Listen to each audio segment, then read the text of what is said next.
Subscribe करें और bell दबाएं ताकि कोई खबर रह न जाए।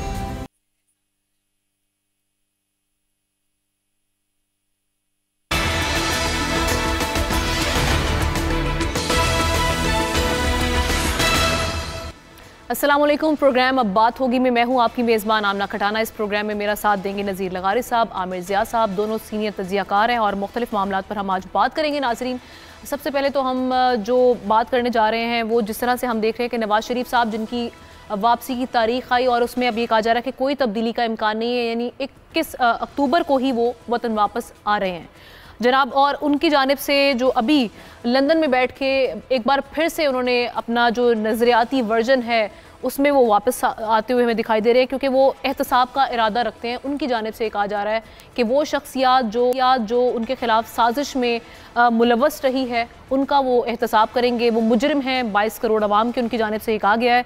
और इसमें साबिक आर्मी चीफ, साबिक ISI चीफ और वो जजेस जो कि उस वक्त सुप्रीम कोर्ट का हिस्सा थे और अब उनमें से कुछ जजेस अभी भी हैं, उनकी जानिब उनके बारे में भी उन्होंने कहा कि जी ये मुजरिम है 22 करोड़ अवाम के, क्योंकि उन्होंने उनके खिलाफ साजिश की। ये मियां नवाज शरीफ साहब का एक बयानिया फिर से सामने आ चुका है। वो बयानिया जो हम कहते थे कि मज़ाहमती सियासत उन्होंने अपनाई और फिर दोबारा उसी बयानी में हमें दिखाई दे रहे हैं। अब ये महज बयानिया है या फिर वाकई ही मियां नवाज शरीफ साहब इस जो साजिश उनके खिलाफ हुई या 22 करोड़ अवाम की वो कहते हैं उनके खिलाफ साजिश है, बेसिकली जो मेरे खिलाफ साजिश थी, तो उसका वो एहतसाब करेंगे या नहीं, ये तो बाद में आने वाला वक्त बताएगा। लेकिन इस पर हम तज्जिया लेंगे। मैं चाहूँगी कि नज़ीर लगारी साहब से मैं इस खास करूँ। लगारी साहब, ये नवाज शरीफ साहब वक्तन फ़वक्तन वापस आ जाते हैं अपने नज़रियाती वर्जन में, बीच में ये गुमसुम हो जाते हैं, ये वाकई एहतसाब का इरादा रखते हैं या फिर सिर्फ सियासी बयानिया बनाया जा रहा है, एक दफ़ा फिर हाइप क्रिएट की जा रही है जी आके कुछ ना कुछ तो उन्होंने सेल करना है? आमिर साहब वहाँ बैठे हैं, ज़्यादा बेहतर ये होता है कि आमिर साहब उनसे मिलकर पूछ लेते हैं कि भाई आप जो है वो आपका ये नज़रियाती बयानिया है, ये गैर नज़रियाती बयानिया है। और एहतसाब के मामले में भी उनसे बात ज़रूर की जानी चाहिए कि एहतसाब तो लोग कह रहे हैं कि आपका होना चाहिए और आपका एहतसाब नहीं हो सका कभी, तो इस पर भी बात होनी चाहिए। और बहुत सी चीज़ें हैं जिन पर सवाल होते हैं, सवाल उठते रहे हैं और लोगों के बड़े बड़े सवालात हैं इनके बारे में। लेकिन स्टेट के वो इंस्ट्रूमेंट्स जो पॉलिटिकल मैनेजमेंट करते हैं उनके बारे में तो पाकिस्तान के लोग यकसा राय रखते हैं कि भाई ठीक है, उनसे ज़रूर पूछा जाए कि भाई आपका क्या काम है कि आप सियासत में आकर इस तरह से एक प्लेयर बनकर आप आकर किसी को गिरा देते हैं, किसी को उठा देते हैं। लेकिन इनको कितनी बार उठाया गया, कितनी बार बिठाया गया। एक बार ये जो है इनको 93 में ये इनको सुप्रीम कोर्ट की तरफ से वापस आने के बाद भी जो है ये इनको इस्तीफ़ा देना पड़ा और ख़ुद ही अपने हाथों से इस्तीफ़ा लिखा, इन्होंने भी लिखा और ग़ुलाम इसाक़ खान ने भी लिखा और ये उनका पहला इस्तीफ़ा था। फिर दूसरी बात ये हुआ कि जनाब वो मामलात इनके जाने की वजह से, इनके इररिलेवेंट हो जाने की वजह से बहुत से मामलात में ये अपने आप को अलग करके क्रिकेट खेलने चले गए थे और अपने इदारों का साथ नहीं दिया था। इस वजह से वो ज़ाहिर है उन्हें इक़्तिदार से अलहदा होना पड़ा था उस मामले में भी। और उसके बाद जो दीगर मामलात हैं वहाँ पर भी उनके साथ बड़े बड़े सवालात तो मौजूद थे और किसी सवाल को हल किए बगैर और सज़ाओं के होते हुए पाकिस्तान के वाहिद सियासतदान हैं जो सज़ाओं के होते हुए मुल्क से बाहर चले गए। और अब इस बारे में जो है वो हमारे वज़ीर आज़म भी वो दे रहे हैं वजाहतें कि जनाब वो तो इजाज़त से गए थे। हाँ जी, बड़ी कमाल किया इजाज़त देने वालों ने भी और बड़ा कमाल किया इजाज़त हासिल करने वालों ने भी। और पाकिस्तान के अवाम तो महज तमाशाई हैं, वो इजाज़त देने और इजाज़त लेने के मामला देखने की हद तक हैं। उनको ये नहीं होता है कि जनाब आपने ये कैसे किया था कि एक बार आपने। और सुपीरियर जुडिशरी, ऐसा नहीं है कि निचली सतह पर, सुपीरियर जुडिशरी में मामलात अब भी रखे हुए हैं और अब भी पाकिस्तान में कोई ऐसा कानून नहीं है। हो सकता है कानून जो है वो मुम की नाक को कभी इधर कर लिया कभी उधर कर लिया और हमारे यहाँ जो रूलिंग एलीट है उनके लिए तो हो भी जाता है और कानून की कोई हैसियत नहीं होती है, आइन की कोई हैसियत नहीं होती है, आइनी आर्टिकल की कोई हैसियत नहीं होती है। जहाँ चाहें उनको मोड़ दें और कभी उस जगह पर खड़ा कर दें। अब एक एब्सकैंडर को आप कैसे करेंगे कि वो वापस आएँ और आप आकर डायरेक्ट सारे अमल का हिस्सा बने। और लेकिन चूंकि तजर्बा कर चुके हैं उससे पहले, ये हमारे गुलाम इसहाक खान भी एब्सकेंडर थे और अब हमारे वज़ीर आज़म ने भी ये सनद अता कर दी है कि जनाब वो हुकूमत की इजाज़त से गए थे, तो अब हुकूमत की इजाज़त से जेल में से किसी सज़ा याफ्ता कैदी को निकाल कर आप भेजें और वो वापस आ जाएं तो कान की उसकी नाक मरोड़ी जा सकती है, बल्कि कान भी मरोड़े जा सकते हैं। इसमें कौन सी बात है, आमिर साहब के हाथ में हो तो आमिर साहब कान भी मरोड़ दें जी। लेकिन ये कि ये सूरत हाल है, एहतसाब होना चाहिए, लेकिन अगर इससे पाकिस्तान के अवाम को मौजूदा माशी सूरत हाल से निकाला जा सकता है तो ज़रूर एहतसाब होना चाहिए। ठीक। और एहतसाब उनका होना चाहिए जिनने कौमी सरमाए को शीर मदर की तरह समझा। ये हमारा पैदाइशी हक है कि हम उसको जिस तरह से चाहें इस्तेमाल करें और जिस तरह चाहें मुल्क को। मैं हमारे मुल्क के अंदर ऐसी बेशुमार मिसालें होंगी, ख़ास तौर पर निजकारी के नाम पर जितनी चीज़ें निजकारी में दी गई हैं उनके अंदर एक भी चीज़ जो है जिसको आप शफाफ नहीं देंगे, उन्हीं तरफ चले जाए ना, ठीक, उन्हीं मामला की तरफ ज़ाहिर हो जाएगा। ठीक है आमिर ज़िया साहब, क्योंकि ख़बरें जो जिस तरह से अभी सामने आ रही हैं, जैसे ही नवाज शरीफ साहब ने ये बयानिया दिया उसके बाद हमने देखा कि मियाँ शहबाज शरीफ साहब वापस आए, फिर वो अचानक से दोबारा लंदन चले गए एक दिन बाद ही। ये कहा जा रहा है कि भाई या तो वहाँ पे कुछ और खिचड़ी पक रही है, और अगर ऐसा है तो ये बताया जाए कि नवाज शरीफ साहब क्या इनका ये बयानिया काबिल कबूल होगा, इसके उनको फ़ायदा होगा या इसके नुकसानात सामने आएंगे, किस तरह से देख रहे हैं सारी सूरत हाल को? नवाज शरीफ साहब के बयानिए की तरफ मैं आता हूँ, लेकिन उससे पहले की जो खबर है जिस पे हम लोग बात करने के लिए तैयार नहीं है वो ये कि वर्ल्ड बैंक ने पाकिस्तान के मुताल्लिक़ कहा कि जी हमारे यहाँ जो लोग गुर्बत की सतह से नीचे रह रहे हैं उनकी तादाद 39.4% हो गई है कुल आबादी का, यानी कि 9 करोड़ 50 लाख पाकिस्तानी जो हैं वो गुर्बत की सतह से नीचे हैं। ठीक है ना। उसमें पिछले एक बरस में जो पीडीएम का दौर हुकूमत था, पुराने पाकिस्तान का दौर हुकूमत था, उसमें 1.25 करोड़ लोग जो है गुर्बत की लकीर के नीचे फिसल के चले गए। पहले 34 कुछ फीसद हुआ करते थे, उसमें 5% का इजाफा हुआ है। तो ये वो खबर है। अच्छा, उसमें आप उस तनाजुर में देखें कि शहबाज शरीफ आए या चले जाएं, नवाज शरीफ आए या चले जाएं या वहीं रह जाएं, उससे फर्क कुछ नहीं पड़ता। हम लोग जो है उन चीज़ों के पीछे, उन शराबों के पीछे भाग रहे कि जिन्होंने पहले भी पाकिस्तान को कुछ नहीं दिया, और अगर किसी को तवक्को है कि ये लोग आकर मजीद मतलब अपने लिए तो कुछ हासिल कर लेंगे, हो सकता है कि एक आध और इनका महल बन जाए इंग्लिस्तान के अंदर और फ्रांस में कोई प्रॉपर्टी लेने के काबिल हो जाएंगे और दुबई में जो है मजीद बड़ी कोई बिल्डिंग खरीद सकें, ये तो हो सकता है। लेकिन पाकिस्तानी अवाम का दुख दर्द को दूर होना जो है वो आप समझें कि नहीं हो सका, क्योंकि जब ये लोग अपनी जवानी के शबाब पे थे ना, ये लोग जब जवानी का आलम था शरीफ खानदान की, नवाज शरीफ साहब अब माशाल्लाह 70 बरस के ऊपर के हो गए, 74 बरस के हैं, उसमें उन्होंने क्या किया पाकिस्तान के लिए, ये बड़ा अहम सवाल है। अब आते हैं उनके बयानिए की तरफ। अब देखिए बयानिए में मैं समझता हूँ कि जनरल जो बाजवा साहब हैं उनके तो मतलब है कि इनको पैर धो के पीने चाहिए शरीफ खानदान को, क्योंकि जनरल बाजवा का इतना बड़ा एहसान है शरीफ खानदान के ऊपर। नवाज शरीफ साहब कैसे गए बाहर, ये कोई सवाल तो करे आपके ख्याल में? तो एहसान तो उन्होंने उतार दिया ना, उन्होंने भी एक्सटेंशन के लिए वोट तो मुस्लिम लीग नून भी शामिल थी उसमें। सुने तो आप इतना एकदम वो हो गए कि एहसान उतार दिया, एहसान इसलिए नहीं उतारे जाते। बात ये होती है कि साबिक वज़ीर आज़म जो पीटीआई के चेयरमैन थे उनके बस में होता तो नवाज शरीफ साहब वहीं जेल में रहते, तो जिसपे एक कलीदी किरदार अदा किया इंसानी बुनियाद, कहते हैं ना कि इंसानी रहम की बुनियादों के ऊपर, वो तो जनरल बाजवा साहब ने किया, जिसकी शिकायत जो थी इमरान खान साहब भी किया करते थे। ठीक है, और वो एक वन ऑफ द फैक्टर्स था कि जिसमें आपने देखा कि एक दूरियां पैदा हुई इनके दरमियान जो है। जी। तो अच्छा, उसके अंदर आप देखें कि फिर उस पूरे उसमें कि ये जनरल बाजवा की वजह से ये लोग बाहर गए, जनरल बाजवा की वजह से इनको दोबारा से स्पेस मिला। ठीक है ना, अपनी सियासत करने का मतलब इनके भाई इक़्तिदार में आए, वो हुकूमत रुखसत हुई, क्यों हुई, कैसे हुई? आपके ख्याल में वो ताकत जो थी कोई अवाम की ताकत से इन्होंने किया, इनकी अपनी फहमो फरासत थी? नहीं। अच्छा, अब ये जो ख्वाहिश है नवाज शरीफ साहब के बचपन की है, मैं बचपन से यूँ कहता हूँ कि जब इनका सियासी बचपन था उस जमाने से इनकी ख्वाहिश है कि किसी तरह पाकिस्तान आर्मी को, जो पाकिस्तान का सबसे मजबूत इदारा है, उसको पंजाब पुलिस बना दें। और ये नाम लेते हैं कि जी पहले इन्होंने कहा कि जी हमें मुशर्रफ साहब से कभी इनको खिलाफ होता है, कभी ताकत साहब से होता है, कभी जहांगीर करामत से होता है, कभी किसी से होता है, हर जनरल के साथ इनका खिलाफ रहा। और इनकी अच्छा, जब ये जनरल से ये कहते हैं ना बड़े आसानी के साथ कि जी हमारे तो जनरल से खिलाफ है, बात ये होती है कि आप आर्मी चीफ और फौज इंस्टीट्यूशन को अलग अलग नहीं कर सकते। जो लोग फौज की क़यादत को और फौज को अलग अलग करके देखने के एक चाहते हैं कि लोग समझें, उसका मतलब है कि फौज की यूनिटी के खिलाफ बात कर रहे हैं। तो नवाज शरीफ साहब का आप वो कहते हैं ना कि वो फूल जो है, उनके पैर जो है वो पालने में नजर आ रहे हैं कि क्या करेंगे।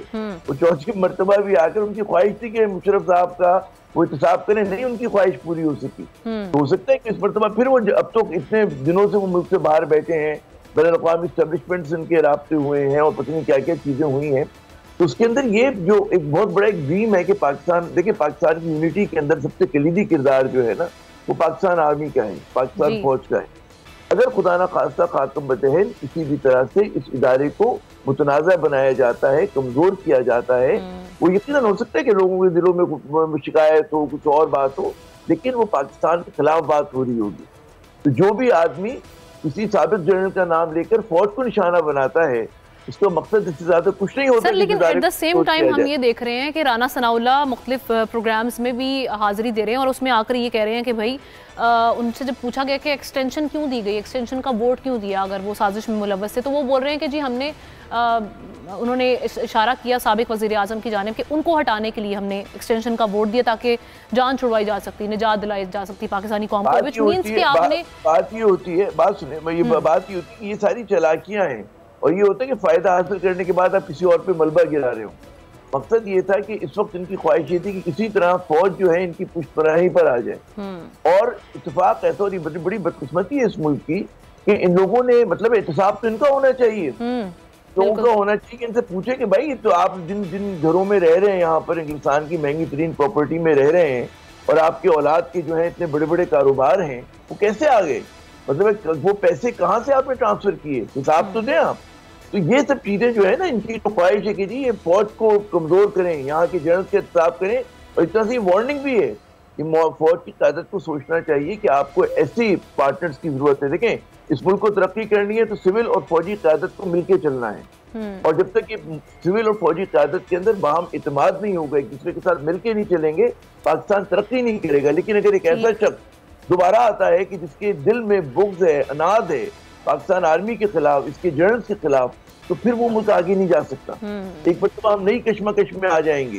ये जो उनकी ख्वाहिश है ना कि खानदान शरीफिया का यहाँ पर, मतलब है जैसे सऊदी अरब में बादशाहत है, तो खानदान शरीफिया का कोई अमीरुल मोमिनीन, इन्होंने पहले भी कोशिश की थी 98 के अंदर और वो ख्वाहिश पूरी नहीं हुई थी, मुशर्रफ साहब आ गए थे बीच में।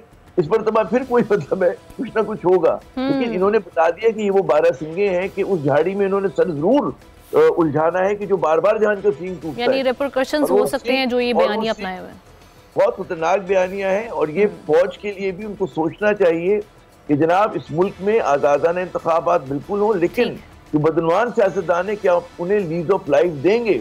आप अगर पीटीआई का एहतसाब कर रहे हैं तो भाई इनका भी एहतसाब की जरूरत है, एहतसाब सबके लिए हो।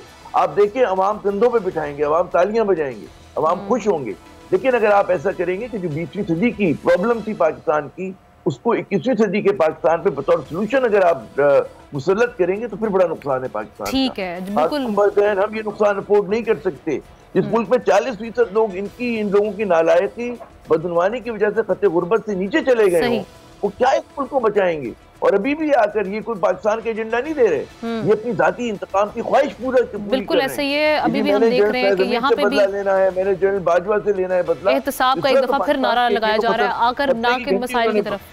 बिल्कुल मसाइल का हल जो है या ऐसा मंशूर नहीं पेश किया जा रहा कि अभी जो पाकिस्तानी अवाम जिस मसाइल में घिरी हुई है पाकिस्तानी कौम, उसको निकालना कैसे है। फिर वही वाली बात शुरू हो जाती है कि इससे आके इंतकाम लेना, ये एहतसाब किया जाएगा, वो किया जाएगा।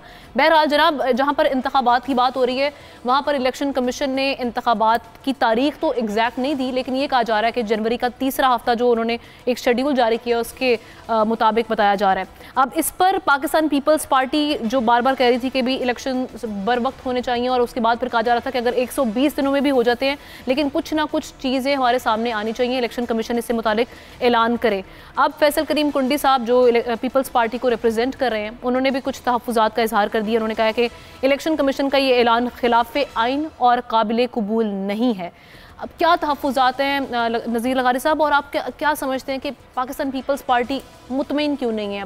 कुछ ना कुछ तो सामने आया है जिस तरह से इलेक्शन कमीशन ने इंतखाबात के हवाले से बात की। कम से कम मेरे इल्म में नहीं है कि उनके एतराज़ात क्या हैं। एक तो ये है कि इंतखाबात 90 दिन में नहीं हो रहे हैं, ये उनको भी मालूम है।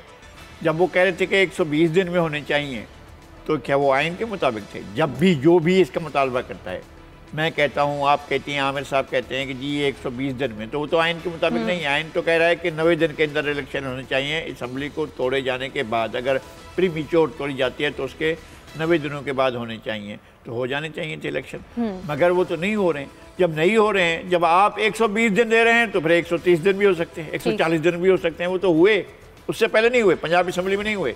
तो पंजाब असम्बली में उस वक्त बरसरेकदार पाकिस्तान पीपल्स पार्टी भी, उसका भी तो एक शेयर था ना, वफाकी हुकूमत में सही, बिल्कुल, और उसका एक शेयर था।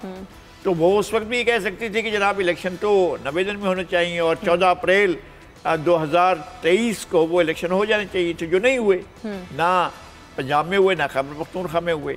अच्छा, जब वो बहुत ज़्यादा प्रोलॉन्ग हो गए और उस वक्त जो इलेक्शन कमीशन अपनी मजबूरियाँ, अपनी महजूरियाँ, अपने मसाइल, बहुत सी चीज़ें जब कह रहा था, तो उस वक्त आप बात ही नहीं कर रहे थे और आपको ये तशवीश ही नहीं थी कि जनाब ये क्यों हो रहा है, इलेक्शन क्यों नहीं बार वक्त हो रहे हैं। अब आप ये कह रहे हैं कि जनाब इलेक्शन जो है वो हमें उस पर तहफ़्फ़ुज़ात है, तो तहफ़्फ़ुज़ात मेरे भी हैं, हो सकता है आपके भी हों, आमिर साहब के भी हों, हमारे भी हों। आप पहले इस हद तक कहेंगे भाई आप डेट देना, ये क्या है कि आप जो एक ट्रक की बत्ती जलाकर कहते हैं चलो पीछे चलते आओ, और मालूम हो कि हम वहाँ पहुँचे, उन्होंने कहा हमने डेट कब दी थी, हम तो आगे जा रहे हैं। भाई आपकी ट्रक की बत्ती कहाँ रुकेगी, ये तो बताए, तारीख देना कि कौन सी तारीख को आप इलेक्शन कराने जा रहे हैं। तो इलेक्शन कमीशन को भी एक तारीख दे देनी चाहिए। उसके बाद पार्टियां जो हैं वो अपनी इलेक्शन की तैयारी करें, जो उन्हें करना है वो करें, और जो बाद में, अभी तो वो हमें ये नहीं नज़र आ रहा है कि इलेक्शन भी हो रहे हैं और साथ में वो ट्रक आ गए हैं सामान लाद कर उसके ऊपर, और वो एहतसाब के इदारों में पहुंच गए हैं और ट्रकों में फाइलें हैं और फाइलों में चीज़ें हैं, चीज़ों में बहुत से मसाइल हैं, और कौन लड़ता है कौन नहीं लड़ता है। और तब तक, जब तक कि ये पूरा प्रोसेस होता है, उस वक्त तक कौन जीता है तेरी जुल्फ के सर होने तक, किसका कौन बाकी बचता है, या एहतसाब के चक्कर में कौन नाअहल होता है कौन अहल होता है, इसका तो पता ही नहीं है, क्योंकि रेफरेंसेस तो बहुत से लोगों के खिलाफ हैं। तो ये भी एक प्रॉब्लम है। मैं समझता हूँ कि पाकिस्तान के एक वसीतर मफाद में वसीतर डायलाग की ज़रूरत है। अब ये नहीं हो सकता है ना कि आप तमाम फरीकैन को, कुछ को जेल में डाल दें, कुछ को नाअहल करार दे दें, कुछ को कहीं भेज दें। हो सकता है कि जिनको आप कर रहे हैं वो ठीक हो, उन्होंने वाकई ये सब कुछ किया हो, उसके बावजूद भी उसमें जिम्मेदारी बहुत से लोगों पर आयद होती है। तो अब आप इस तरफ जाएं कि जनाब हम इस पाकिस्तान को, इन तमाम मसाइल को हल करने के लिए हमारे पास है क्या, हम किस तरह से आगे बढ़ेंगे। अगर आपके पास आगे बढ़ने का कोई फार्मूला है तो उसको लेकर आएँ, और आइन को इसी तरह बरकरार रखते हुए अगर आप आगे बढ़ सकते हैं तो सुभान अल्लाह, बिस्मिल्लाह चलें। ठीक, मिर्ज़ा साहब, अभी इलेक्शन कमीशन के इंतखाबात कराने पर क्या पाकिस्तान पीपल्स पार्टी को कोई शक है उनकी इंटेंट पे, या कहा जा रहा है कि भाई पता नहीं इलेक्शन ये करवाएंगे भी, या कुछ और इनके तहफ़्फ़ुज़ात हैं? साथ ही साथ आसिफ अली ज़रदारी साहब ने चौधरी शुजात हुसैन से मुलाकात की है, उनको भी मशवरा दिया है कि हमारी हिमायत की जाए इस मामले पर, इस मुतालबे पर कि इलेक्शन बर वक्त होने चाहिए। देखिए, पीपल्स पार्टी का जो इतराज़ है ना, जिसको बहुत ज़्यादा हम लोग अहमियत दे रहे हैं, मैं समझता हूँ कि चाय में प्याली के बराबर तूफान जितना बर्पा होता है उसी तरह का है, इससे ज़्यादा उसकी हैसियत नहीं है। क्योंकि जैसे कि लगाइद साहब फरमा रहे थे कि उस इलेक्शन की ताख़ीर में, चाहे वो पंजाब हो चाहे KP हो, उसमें गले गले शरीक थे। और जब आपके चीफ मिनिस्टर ने, वज़ीर आला ने इस बात पे एग्री कर लिया कि जनाब नई मरदमशुमारी के तहत होंगे तो इंतखाबात को कुछ दिन डिले होना था। अब उसके अलावा जो लोग, बाज़ लोग एक बिला वजह के वो कह रहे हैं, मैं तो बिला वजह ही कहूँगा, क्योंकि इंतखाबात मुझे नहीं लगता कि इंडेफिनिट तौर के अरसे के लिए जो है वो नहीं होंगे, इंतखाबात होंगे। हम शुरू से कह रहे हैं, आपके प्रोग्राम में हर मरतबा कहते हैं कि जी जनवरी के एंड में होंगे और या फरवरी के शुरू में होंगे। अब उसने ऐलान कर दिया कि जी जनवरी के आखिर में हो जाएंगे इंतखाबात। तशवीश की कोई बात है ही नहीं यहाँ पर। हमारे यहाँ डिस्ट्रैक्शन नहीं, तो फिर उसकी एक और रीजन ये हो सकती है मिर्जा साहब, कता कलामी की माजरत, ये बाद में कीजिएगा कता कलामी आप। मैं ये अर्ज कर रहा था आपसे आमना साहिबा कि ये इस तरह की जो चीजें होती है ना कि नवाज शरीफ एहतसाब करेंगे आके और पीपल्स पार्टी को इतराज है, ये डिस्ट्रैक्शन है। हमारे असल जो इश्यूज हैं उनसे तवज्जो हटाने के लिए इनका इतराज क्या और इनकी हैसियत क्या। जिस मुल्क में 40% लोग गरीब हों, तो ये नहीं चाहते कि हम उस गुर्बत पे बात करें।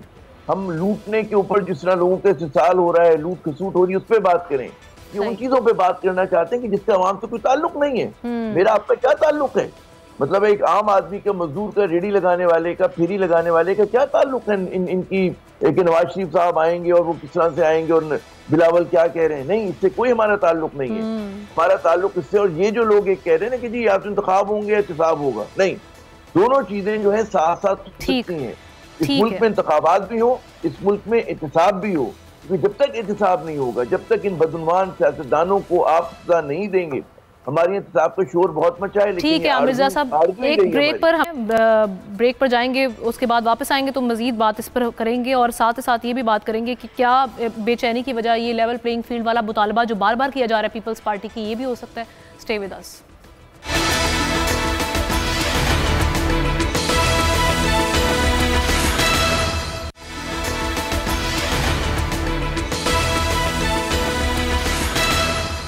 वेलकम बैक वंस अगेन नाजरीन। जैसे ब्रेक पर जाने से पहले आमिर ज़िया साहब से हम बात कर रहे थे। आमिर ज़िया साहब, जिस तरह से आप बता रहे थे कि भाई ये सिर्फ एक डिस्ट्रैक्शन है पीपल्स पार्टी की जानिब से बार बार तहफ़्फ़ुज़ात का इज़हार करना, लेकिन आप नहीं समझते कि एक बेचैनी भी है क्योंकि बार बार लेवल प्लेइंग फील्ड की बात की जा रही है? क्या समझते हैं कि उनको लग रहा है कि इस वक्त मियाँ नवाज शरीफ इस वक्त फेवरेट चॉइस है, उनको कुछ ऐसा महसूस हो रहा है? हुक्मरान अशराफिया के जो मसाइल होते हैं ना, वो बड़े मतलब छोटे छोटे मसाइल होते हैं। हुक्मरान अशराफिया का मसला ये होता है कि भाई नून लीग को अगर उसमें पावर शेयरिंग में ज्यादा हिस्सा मिल रहा है और हमारी बारी नहीं आ रही तो बड़ा मसला है।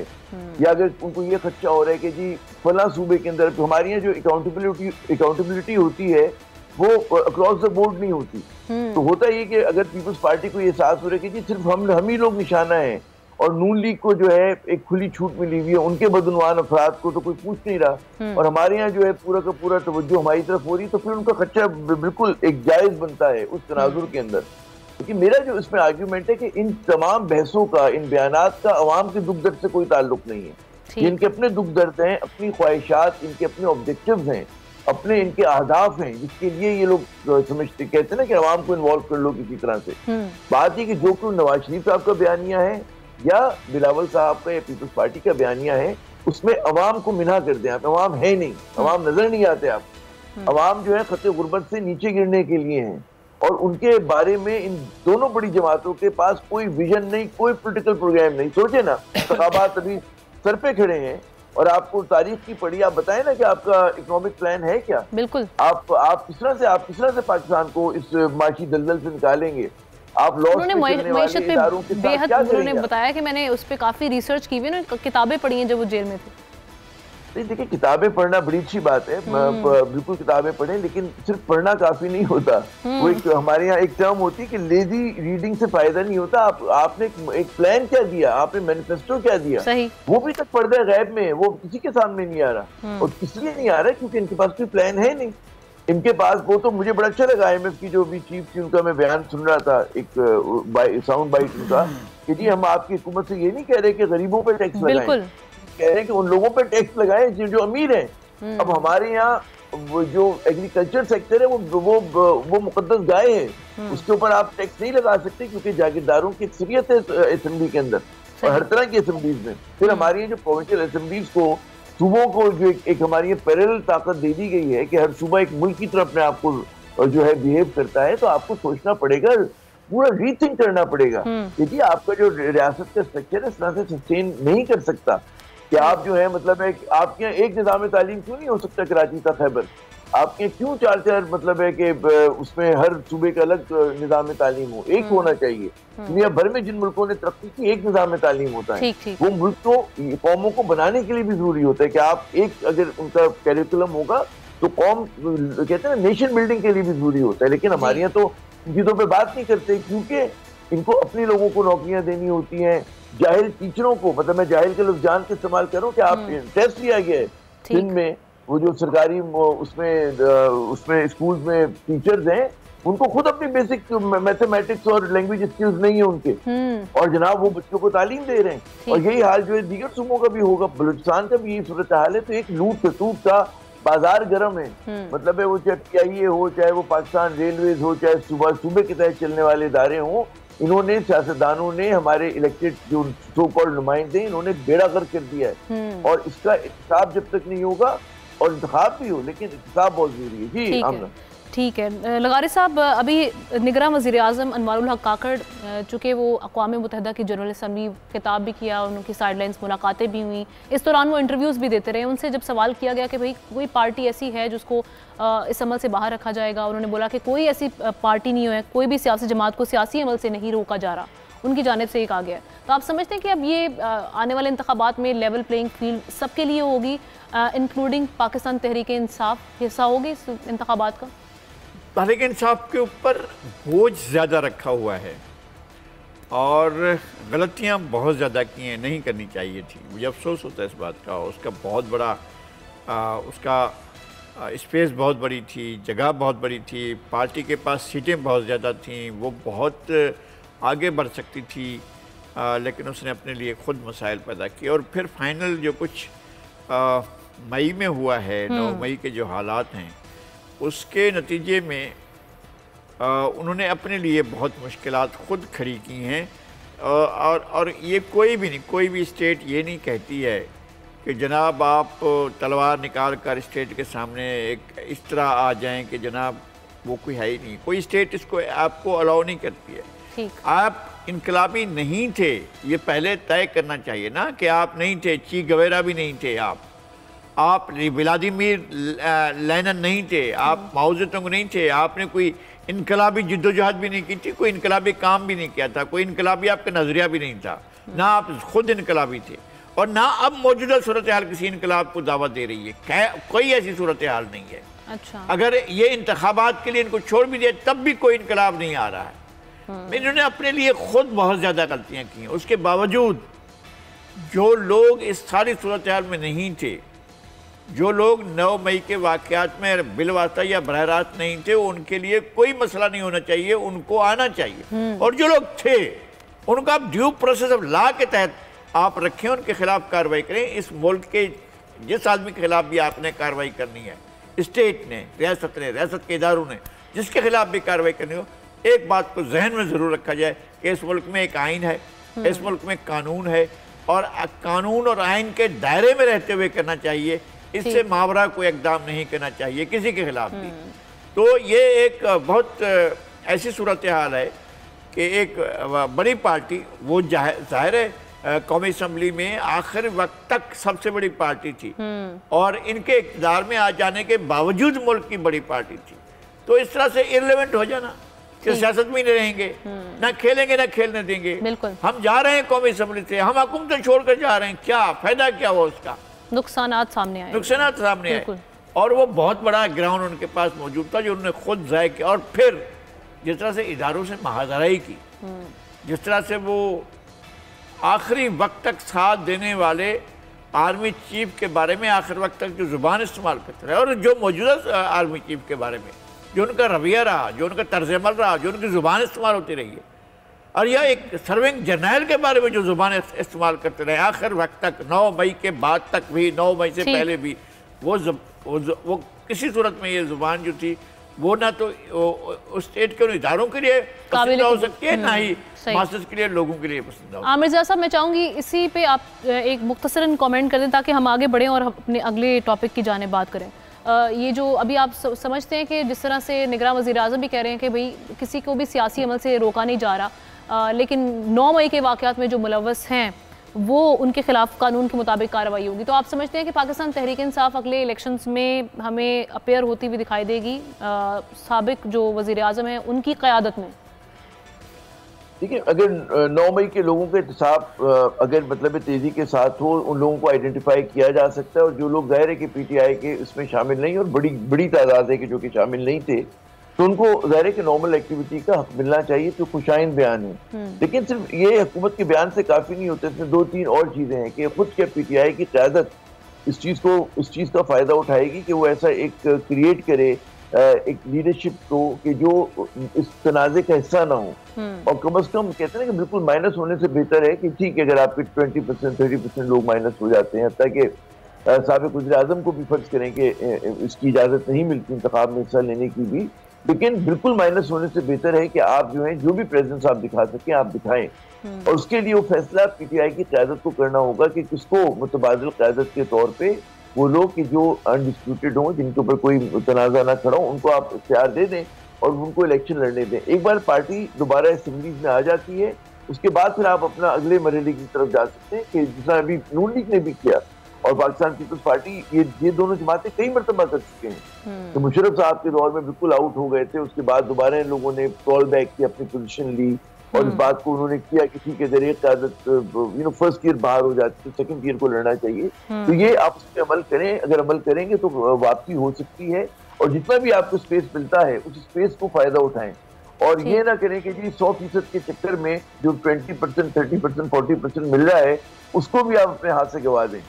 तो 60% या 50% आपको आपके मुखालफीन नहीं लेने दे रहे और 50% आपने एहतजाज में खो दिया, ये नहीं होना चाहिए। आपको होने चाहिए जो मिल गया। लेकिन अभी तक वो ऐसे चेहरे जिनके बारे में हम कह रहे थे कि जी मुझे ऐसा होता हुआ नजर नहीं आ रहा, अभी तक डेडलॉक है। ठीक है, आगे बढ़ते हैं नाजरीन। जिस तरह से हम देख रहे हैं एक तनाज़ा, आलमी तनाज़ा बन चुका है। हरदीप सिंह निज्जर का जो कत्ल, पाकिस्तान तहरीक के रहनुमा, उनके कत्ल के बाद जिस तरह से कैनेडियन वज़ीर आज़म मैदान में उन्होंने बताया कि ठोस शवाहिद मिल गए हैं, भारतीय एजेंसी रॉ इसमें मुलविस है, उनके एजेंट ने ये कत्ल किया है और साथ ही साथ भारत को हम देख रहे हैं कि आलमी रसवाई का सामना है, लेकिन भारत डटा हुआ है उनकी जानिब से, बल्कि जवाबी कार्रवाइयाँ ये की जा रही है कि कैनेडियन जो सीनियर सिफारतकार थे उनको मुल्क से निकाल दिया गया, जब कनाडा ने उनके सिफारतकार को मुल्क से निकाला था। अब अमेरिका, बरतानिया और ऑस्ट्रेलिया हिमायत में सामने आ गए कनाडा के। इस सारे तनाजुर में क्या बनेगा, क्या होगा भारत के आगे, क्या चीज़ें सामने आएंगी, इसके रेपरकशंस क्या होंगे, कॉन्सिक्वेंसेस क्या होंगे, असरात क्या होंगे, क्या ताल्लुकात मुतासिर हो सकते हैं, इस पर बात करेंगे।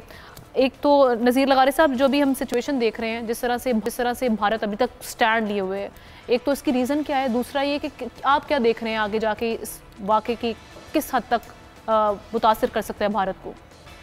बात यह है कि गामा पहलवान का ताल्लुक तो पाकिस्तान से था, ये कि इंडिया जो है वो अपने आप को गामा पहलवान समझ रहा था और इंडिया का ये ख्याल था कि जनाब G20 की कॉन्फ्रेंस के बाद पूरी दुनिया हमारे ताबे मोहमिल हो गई है, कोई फ़र्क नहीं पड़ा अगर चीन के सदर नहीं है, कोई फ़र्क नहीं पड़ा अगर रूस की जो है वो शिरकत नहीं हुई है, कोई फ़र्क नहीं पड़ा अगर कोई नहीं आता है, अमेरिका हमारे साथ है, बाकी लोग हमारे साथ हैं, बरतानिया हमारे साथ है, सऊदी अरब हमारे साथ आ गया, UAE हमारे साथ आ गया, अब हम एक नया कॉरिडोर बनाएंगे, समंदर के नीचे रास्ते ले जाएंगे।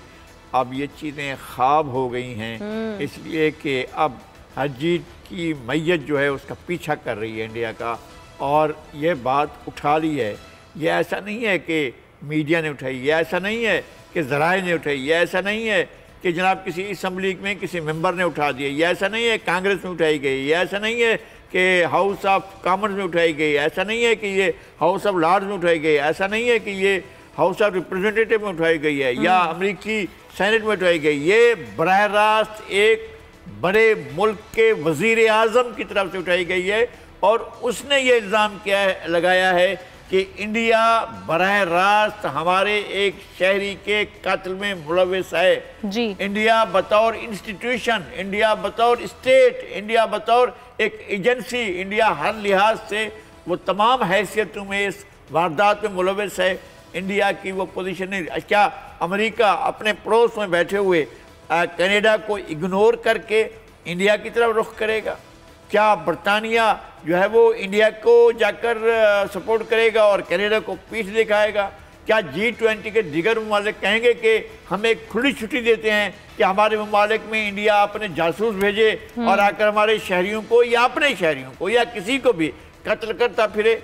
और ये सारी सूरत हाल की इंडिया को इजाज़त नहीं मिलेगी और इंडिया जो शाइनिंग इंडिया के तौर पर जिसका तस्वुर दिया जा रहा था अब वो डार्कनेस की तरफ जा रहा है, तारीकी की तरफ जाएगा और ये मंतकी अंजाम होगा मोदी के तवील इक़्तिदार के दौरानिए का कि एक बड़ी जो वारदात है वो खुल गई है और सरकारी तौर पर खुली है और एक वज़ीर आज़म ने खोली है। ठीक है आमिर ज़िया साहब, इंडिया इस तनाज़े से जान छुड़वा पाएगा? इससे कैसे कोप करेगा सारे मामले से? देखिए एक बात तो ये है कि कुछ बॉलीवुड की फिल्मों का असर आ गया भारत की डिप्लोमेसी पे भी, और उनके जो सिक्योरिटी इदारे हैं जिस तरह से बिहेव कर रहे हैं जी। तो उन्होंने सोचा कि जी मतलब है गालिबन कोई फिल्मी कहानी है कि आप किसी एक्टिविस्ट को, किसी आज़ादी के परवाने को, खालिस्तान के एक्टिविस्ट को आप कत्ल करवा दें और कोई बास पुर्स नहीं होगी। तो उस पर आलमी रद्द-ए-अमल हमने देखा कि आया है। अच्छा, और लेकिन आप देखिए कि भारत ने कई मरतबा कत्ल किया और वो निकल जाता है। कत्ल से मुराद ये होता है ना कि आप बहुत बड़ी एट्रोसिटी करते हैं। एक जिंदा सबूत पाकिस्तान में कुलभूषण यादव की सूरत में मौजूद है। तो भारत की एक बड़ी तवील तारीख है रियासती दहशतगर्दी की, और उसकी बड़ी एक तवील तारीख है कि वो इस पूरे इलाके पे हेजेमनी यानी कि गलबा हासिल करना चाहता है। उसके लिए वो हर किस्म की दहशतगर्दी करता है। उसने मतलब 70 में मशरक़ी पाकिस्तान में किया, उसके बाद आप देखिए मुसलसल बलूचिस्तान हो, कराची हो, बाज़ जगहों पे कर रहा है और वो निकल जाता है। उसकी वजह उसके इकोनॉमिक क्लाउट है। अब बात ये कि पाकिस्तान जैसी रियासतों को खुद जो खालिस्तान मूवमेंट के लोग हैं वो हो गए, खुद जो फिर मतलब है कि आलमी और ताकत है, क्योंकि ज़ाहिर उनके स्टेक्स तो हैं भारत के अंदर। तो बात ये जो मुखालफिन हैं जो भारत के गलबे के खिलाफ खड़े हुए हैं, जो समझते हैं कि जी आज़ादी बहुत ज़रूरी है, तो वो किस तरह से इस चीज़ को, इस पैगाम को मुसलसल जो है दोहराते रहते हैं ताकि लोग भूलने ना पाए। मगरब में आपको पता है कि इंसानी हकूक़ का बहुत चर्चा होता है, तो आपको बार बार उनको एहसास दिलाना होगा कि जी ये ह्यूमन राइट्स का मसला है, चाहे वो कश्मीर के मुसलमानों का हो, चाहे वो पंजाब में रहने वाले सिख बरादरी का हो, चाहे वहाँ के डेलिट्स का हो, वहाँ पे और जो भारत के अंदर मुसलमान बसते हैं उनका मसला हो, वहाँ पे जो क्रिश्चियंस हैं उनके साथ जो कुछ हो रहा है, तो अक्रॉस द आपको नजर आएगा कि भारत जो है एक उसने जमीन तंग कर दी है और उसकी ख्वाहिश ये कि जिस पूरे रीजन के ऊपर जो है वो एक गलबा, एक उनका तस्वुर है। तो ये वो तो लोगों ने फिर देखा कि पहली मरतबा आप देखिए हिंदू इंतहा पसंदी यहाँ तक हुई कि बरतानिया में ब्रिस्टल जैसे शहर में बाकायदा फसादात हुए। और क्यों हुए? इस वजह से हुए कि वो जो हिंदू इंतहा पसंद, देखें हम जैसे लोगों को पाकिस्तान की पॉलिसी, इसका मतलब हम कहते हैं हिंदू इंतहा पसंदी, तो खुदा ना खास्ता हिंदुओं के खिलाफ नहीं है। हिंदू पाकिस्तान के बराबर के शहरी हैं, हमारे बिल्कुल भाई हैं, और ज़ाहिर किसी का कोई भी मसलक हो, मजहब हो, उसका कोई भी वो हो, उसमें इतराज नहीं होता। इंतहा पसंदी बुरी होती है। इसमें आप समझे कि हम अफजल हैं और दूसरे लोग गिरे हुए हैं। तो यहाँ पर जब हम हिंदू इंतहा पसंदी की बात करते हैं तो मैं बिल्कुल वजाहत कर दूं इदारे की तरफ से भी और तमाम पाकिस्तानियों की तरफ से भी कि मकसद खुदा ना खास्ता किसी मजहब को वो उसकी तजलील नहीं होता, उस पर तनकीद हम नहीं कर रहे होते। हम उस रवैये पे कर रहे होते हैं कि जो जंग का बायस बनता है, जो शिद्दत पसंदाना रवैया बायस बनता है और दहशतगर्दी का बायस बनता है। तो ये तमाम चीजें जो है आपको हिंदू इंतहा पसंदी, RSS के फलसफे में, BJP के फलसफे में नजर आती हैं। और वो एक खित्ते के अमन के लिए और उसके बाद आलमी अमन के लिए खतरा है। उसके ऊपर जितना ज्यादा मजबूती से, और पाकिस्तान की मैं एक बात फिर ये बड़ा जरूरी है कि हमारी जो हुक्मरान अशराफिया है जो ज़हनी तौर पर शिकस्त खा के बैठी हुई है इस वक्त, उनका बस नहीं चलता कि वो लेट जाए जाकर, उसमें बड़े बड़े नाम है मोदी नवाज सियासतदानों में पाकिस्तान के, इनको खड़ा होना है। और ये पाकिस्तान को कश्मीर के कॉज को बिट्रे नहीं कर सकते, और अगर ये करेंगे तो उनका एहतसाब होगा। याद रखें ये बात, जो जिनको ख्वाहिश है एहतसाब करने की, वो जब आएंगे उनके चीज़ों पर भी एहतसाब होगा कि भाई आपने क्या किया। तो उनका जिम्मेदारी हमारी क़यादत की कि भारत के खिलाफ मजबूत मौक़िफ़ लें, सख्त मौक़िफ़ लें, क्योंकि कश्मीर का हमारे ऊपर एक कहते हैं बहुत बड़ा हमारे ऊपर वो है, मतलब जख्म है जो अगस्त 5, 2019 में हुआ। पाकिस्तान को ये नहीं होना कि एक और 50 साल गुजर जाए और पता चला कि एसिमिलेट हो जाए। तो पाकिस्तान को सेंस ऑफ अर्जेंसी दिखानी है। हम आज यकीनन माशी तौर पे कमजोर हैं, लेकिन रियासत अपने जो फैसले करती है वो लम्हाती कमजोरियों की बुनियाद पे नहीं करती। रियासतें सदियों में सोचती हैं, दिहाइयों में सोचती हैं। तो पाकिस्तान जो है आज यकीनन थोड़ा सा कमजोर है, क्योंकि हमारी यहाँ बुरी लीडरशिप है, बेईमान लीडरशिप है, लेकिन इंशाल्लाह मजबूत भी होगा, तवाना भी होगा और एक लीन, एफिशिएंट, स्ट्रॉन्ग पाकिस्तान बन के उभरेगा। और जो भारत जिसको लगता है कि बहुत बड़ा साइज है, उसके कंट्रडिक्शन तजादाद इतने बड़े हैं कि उसके बोझ तले उसको कोलैप्स होना है। भारत एक मस्नूई रियासत है, इंडिया जो है वो it's a creation of British imperialism, ठीक है ना। तो ये कोई नेचुरल रियासत नहीं है भारत।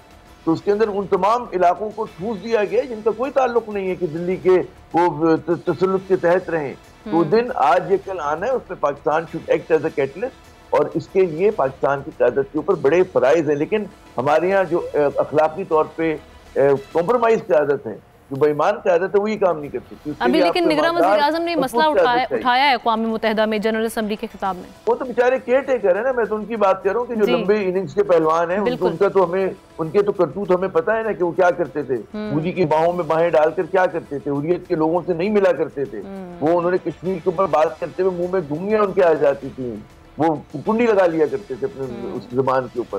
ये लोग क्या बात करते हैं, जो बात ये होती है कि असल जो एक जनरल लीडरशिप हो, कॉम परस्त लीडरशिप हो, पाकिस्तान की नेशनल लीडरशिप हो, वो बिल्कुल हम कोई कमजोर मुल्क नहीं, 25 करोड़ का बहुत बड़ा मुल्क होता है और बिल्कुल आप एक वो कहते हैं न्यूक्लियर पावर भी है, आपकी बड़ी मजबूत फौज है और फौज और अवाम अगर डट के खड़ी हो जाए। हमने देखा है ना यूक्रेन ने क्या चल किया है, रूस क्या अपने अज़ाइम पूरे कर चुका है। तो मिडिल क्लास जो एक कहते हैं ना कि मिडिल वेट की जो रियासतें होती हैं वो बहुत कुछ कर सकती हैं। भारत अमेरिका नहीं है, याद रखें आप, है ना। तो पाकिस्तान अफगानिस्तान नहीं है। तो हम जब तक इस बात को ध्यान में नहीं रखेंगे, हम हमारी लीडरशिप इसी तरह के कॉम्प्रोमाइज, बिल्कुल हमें कॉम्प्रोमाइज़ नहीं होना। जो असल जो मामलात हैं उनको दुनिया के सामने चाहिए ताकि उस पर हम देखें कि सही तरीके से जो एक्शन लिया जाना चाहिए वो एक्शन हमें दिखाई दे।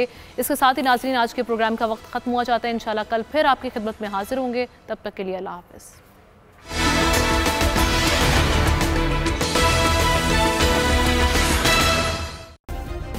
सब्सक्राइब करें और बेल दबाएं ताकि कोई खबर रह न जाए।